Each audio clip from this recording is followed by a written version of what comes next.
বিবেয়া পূজ্যপাত প্ৰভুচৰে ভক্তিৰ কবিতা গছি চালিবলৈ আগবাঢ়িছে।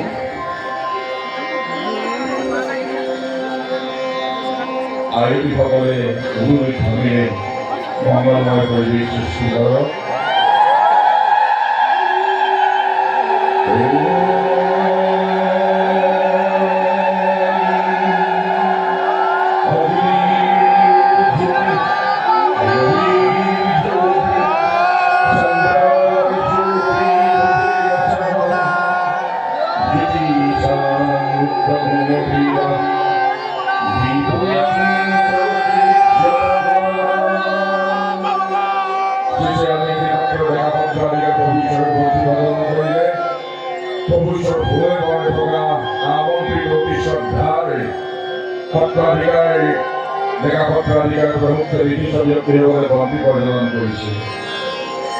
আমি কামনা কৰিছো মহাপ্ৰভু গোবিন্দৰ চৰণত অগ্নিৰ যিজুতি, চন্দ্ৰমাৰ যিজুতি, সূৰ্যৰ যিজ্যোতি, তাতোতকৈ উজ্জ্বল জ্যোতিষ্ক হে প্ৰাণৰ গোবিন্দ, বন্তি ৰূপে তোমাক নিবেদিছো, তুমি গ্ৰহণ কৰা, তুমি গ্ৰহণ কৰা।